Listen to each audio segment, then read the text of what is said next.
नमस्कार मित्रांनो, इन्व्हेस्टमेंट माहिती यूट्यूब चॅनलवर तुमच्या सगळ्यांचे स्वागत आहे.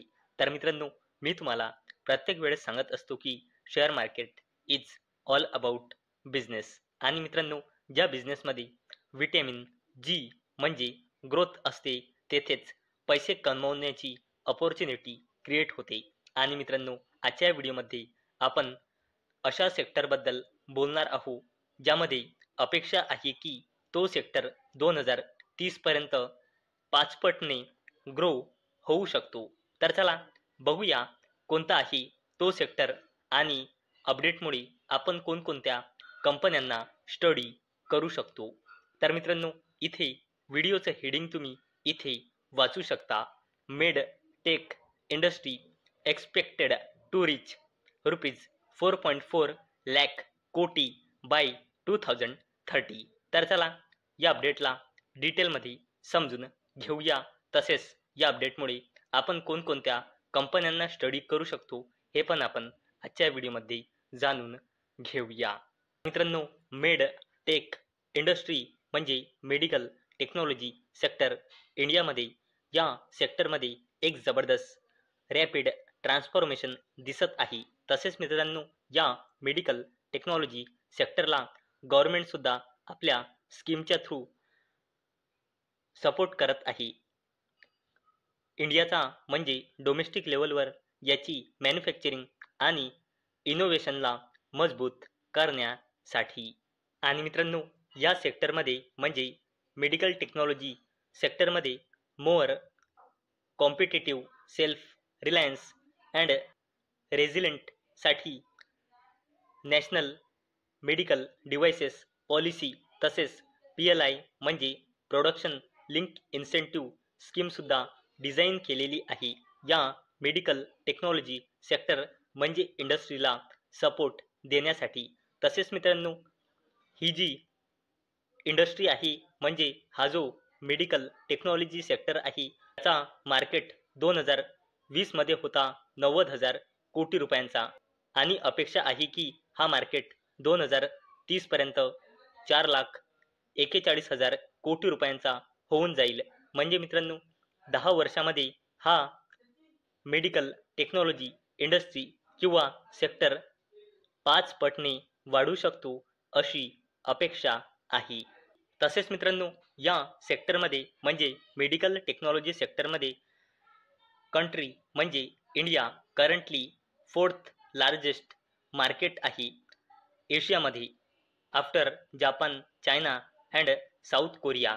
आणि मित्रांनो, इंडियाचा टार्गेट आहे ग्लोबल मार्केटमध्ये या सेक्टरमध्ये 10 ते 12% मार्केट शेअर कॅप्चर करण्याचा नेक्स्ट 25 वर्षामध्ये.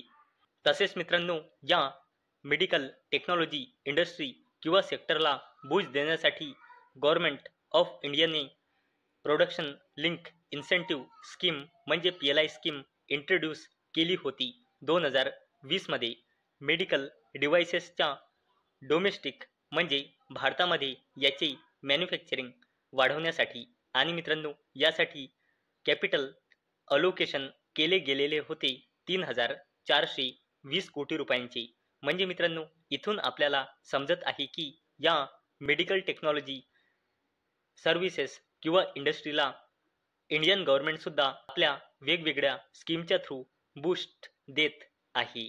आणि मित्रांनो, या वेगवेगळ्या स्कीमचा उद्देश काय आहे या सेक्टरसाठी इथे तुम्ही वाचू शकता. जसे की simplification, infrastructure development, greater research and development support, investment facility and skill human resources create करण्यासाठी या गव्हर्नमेंटच्या वेगवेगळ्या स्कीम सपोर्ट करत आहे. तसेच मित्रांनो, जर आपण पुढे बघितले तर तुम्ही बघू शकता या स्कीममध्ये कोणकोणते प्रोजेक्ट इन्क्लूड आहे. जसे की ॲडव्हान्स इक्विपमेंट जसे की MRI machine, CT scanners, dialysers and heart असे इंडियाच्या मेडिकल मॅन्युफॅक्चरिंग इकोसिस्टमला मजबूती देण्यासाठी गव्हर्नमेंट लगातार प्रयत्न करत आहे. तर मित्रांनो, आतापर्यंत आपण बघितले की इंडियामध्ये मेडिकल टेक्नॉलॉजी इंडस्ट्री किंवा सेक्टर 2030 पर्यंत 5 पटने वाढून 4.5 लाख कोटी रुपये होऊ शकतो आणि मित्रांनो, या इंडस्ट्रीला बूस्ट देण्यासाठी गव्हर्नमेंट सुद्धा लगातार सपोर्ट करत आहे. तर चला मित्रांनो, आता आपण बघूया या अपडेटमुळे आपण कोणकोणत्या कंपन्यांना स्टडी करू शकतो. तर मित्रांनो, या अपडेटमुळे आपण पॉली मेडिक्युअर लिमिटेडला स्टडी करू शकतो आणि अवेलेबल डेटानुसार कंपनीमध्ये प्रमोटर्सची होल्डिंग आहे 62.44%, FISची होल्डिंग आहे 11.41%, DISची होल्डिंग आहे 11.72% आणि पब्लिकची होल्डिंग आहे 14.43%. आणि मित्रांनो, अवेलेबल डेटानुसार पॉली मेडिक्युअर या कंपनीमध्ये प्रमोटर्सची होल्डिंग आहे 62.44% आणि या कंपनीमध्ये प्रमोटर प्लेजिंग पर्सेंटेज आहे 0%. आणि मित्रांनो, प्रमोटर प्लेजिंग पर्सेंटेज 0 याचा अर्थ म्हणजे या कंपनीच्या प्रमोटर्सने लोनसाठी आपला एकही शेअर प्लेज म्हणजे गिरवी म्हणजे गहाण ठेवलेला नाही. तसेच मित्रांनो, या अपडेटमुळे आपण फिशर मेडिकल व्हेंचर्स लिमिटेड या कंपनीला देखील स्टडी करू शकतो आणि अवेलेबल डेटानुसार म्हणजे सप्टेंबर 2025 नुसार कंपनीमध्ये प्रमोटर्सची होल्डिंग आहे 61.80%, FISची होल्डिंग आहे 5.61%, DISची होल्डिंग आहे 1.42% आणि पब्लिकची होल्डिंग आहे 31.18%. आणि मित्रांनो, फिशर मेडिकल या कंपनीमध्ये प्रमोटर्सची होल्डिंग आहे 61.80% आणि या कंपनीमध्ये प्रमोटर प्लेजिंग पर्सेंटेज आहे 0%.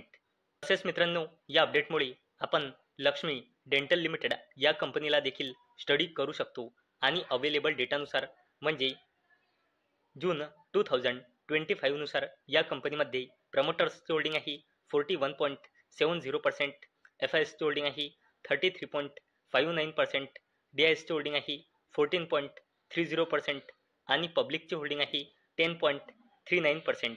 आणि मित्रांनो, अवेलेबल डेटानुसार लक्ष्मी डेंटल लिमिटेड या कंपनीमध्ये प्रमोटर्सची होल्डिंग आहे 41.70% आणि या कंपनीमध्ये प्रमोटर प्लेजिंग पर्सेंटेज आहे 0%. तर मित्रांनो, आजच्या व्हिडिओमध्ये आपण बघितले की इंडियाचा मेडिकल टेक्नॉलॉजी सेक्टर 2030 पर्यंत 5 पटने वाढून 4.5 लाख कोटी रुपयांचा होऊ शकतो आणि मित्रांनो, या सेक्टरला इंडियन गव्हर्नमेंट सुद्धा आपल्या वेगवेगळ्या स्कीमच्या थ्रू सपोर्ट करत आहे. तसेच मित्रांनो, या अपडेटमुळे आपण कोणकोणत्या कंपन्यांना स्टडी करू शकतो हे पण आपण आजच्या व्हिडिओमध्ये जाणून घेतले आहे. तर मित्रांनो, मला अपेक्षा आहे आजचा आपला व्हिडिओ तुम्हाला इन्फॉर्मेटिव्ह वाटला असेल. तर मित्रांनो, जर तुम्हाला हा व्हिडिओ इन्फॉर्मेटिव्ह वाटला असेल तर या व्हिडिओला लाईक करा आणि चॅनलला सबस्क्राईब करा. आणि मित्रांनो, हा व्हिडिओ फक्त आणि फक्त एज्युकेशन पर्पजसाठी बनवलेला आहे. माझ्याकडून काहीही रेकमेंडेशन नाही की तुम्ही या स्टॉक्सना बाय करा, सेल करा किंवा होल्ड करा. तर चला भेटूया नेक्स्ट व्हिडिओमध्ये. तोपर्यंत टाटा, बाय बाय.